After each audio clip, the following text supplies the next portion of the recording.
Welcome to Chapin's Inferno, a wandering cauldron of politically incorrect commentary. Well, I don't know how I'm going to address this. I got to take off after this as well. Maybe tomorrow, going to the hockey classic over at Soldier Field, see some Notre Dame, Miami, Ohio. Then I think Wisconsin and Minnesota is the late game. I think Torgo went to the one at Michigan Stadium last year. But anyway, been a lot of stuff come out. I guess Paul posted my video. Thank you, Paul, over at Voice for Men. And then he had some just nasty things to say underneath it. You should check it out. I don't really have the energy to even get nasty with him. I don't care. I don't care about him or his website. I did until June. And after June, I think they had a video from Cockroach up there, and the guy lied about me in this video. It was about right-wing politics. He showed he doesn't know anything about right-wing politics, and he was talking about a love for war, and then all that foreign aid, and that he singled me out, and he said, yes, and not even for Israel. Well, I'm not Jewish, but when I say no foreign aid, I think that means everybody. Pointed that out over the summer. Nobody was listening. They kept the video up. So after that, I kind of shut down on the place. And then they had me on the radio show, and last minute I was like, you know what, I'm still mad about that thing over the summer. I don't want to go on the radio show. And it was like James and Bob, and I was like, no, they're good guys. So I called up, and I was on there. And afterwards, like a day later, a bunch of the leftists at A Voice for Leftists got on there, or A Voice for Unmanly Men, but I'll get to that in a second. They got on there, and they were kitty-cattying down the page, and so I started refuting them, and I got them fleshed out into the open. I mean, if nothing else, I mean, I was winning the arguments, but I mean, if nothing else, I got them to show who they were, and that's when Paul took down all the comments. He said that this partisan political stuff has to stop. Wasn't partisan political stuff. I'm not a Republican. I don't care about the Republican Party. We're talking about political ideas, and that's what he didn't want to come out, and that's what he didn't want to be seen. Now, this guy, Esme, I've seen him a million times. You can just look now up and down any article he's written.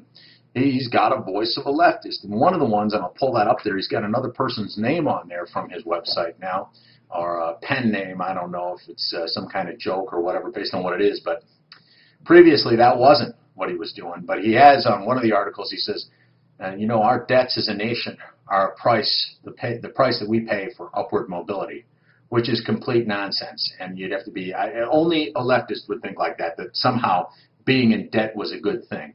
Just total, it has nothing to do with upward mobility. These are the types of things that they put together, though, in their little Mobius feedback loop that is their minds. But I made these points again and again. There's something very, I forget about politics for a second, but there's something very unmanly about that website. No, I'm not using it as shaming language. I'm using it almost, there's no manly feel to it. There's no masculine interest to it. It's all turned into therapeutic nonsense. Case in point, Angry Harry.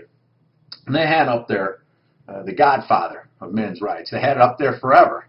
And he made some comments on a video, or I think an article of a guy who got raped, or he said he did. And Harry was questioning the repressed memory. And it seemed like they were very nasty to Harry, and they kept getting worse and worse to the guy.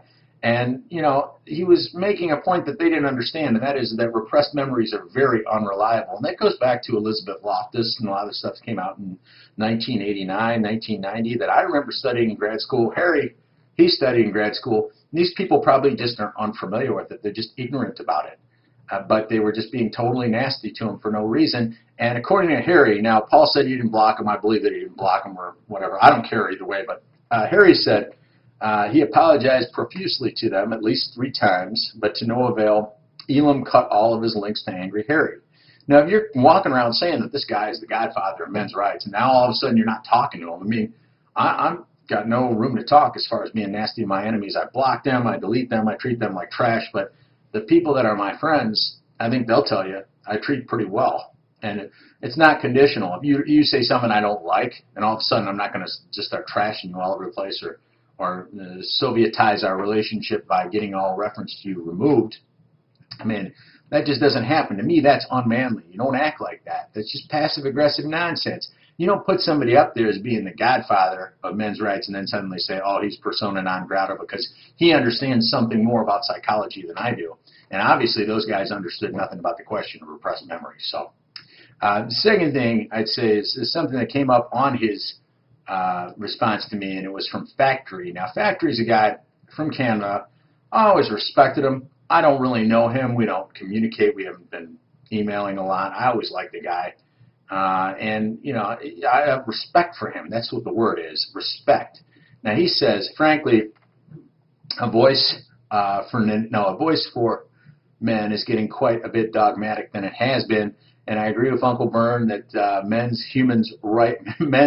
it's a big mouthful. The MHRM is a moronic, juvenile, stupid idea that insinuates illegitimacy in standing up for men. Let me elaborate on that. I'll get back to this comment in a second. And that is, you got two quarterbacks, you got no quarterback. And if you're trying to represent the rights of men, or you're trying to say that men's arguments are underrepresented in our society, then you want to make sure you emphasize that. You don't want to be a little kitty cat. You don't want to be too clever by half and sit there and try to get, we're going to get the high ground from feminists. You're not going to get any high ground from them because they're going to lie about anything you say anyway. It shows a complete ignorance of the opposition and the way that they think. They're just going to say, yeah, you know what kind of men's rights, the human rights they believe in? One's for men. That's what that name means. And they're going to jump on that. Nobody's going to treat you any differently. It just shows that you're kind of being a bit of a con man, if you ask me. Just say what you mean what you say. That's what we should try to do here, I think. Just say what you mean what you say. And that's, I don't like any little rhetorical tricks like that myself. But Factory, again, he says, I agree that left-right politics is a distraction at the very best. Well, I disagree, but I respect his viewpoint. What I will say is that a particular form of political correctness, which did originate with some of our more lefty members, is becoming more and more prevalent and stifling. I got to be honest, I don't like the direction that this is going in at all. And it seems a very politically correct bunch of chatty Cathys on those boards and on the comments areas. They do not have, to me, a masculine voice. I mean, go there and look yourself. I mean, those are none of the things. I'm proud of being an independent man. I could view myself as a victim sometimes, but I'm not going to, because that's counterproductive.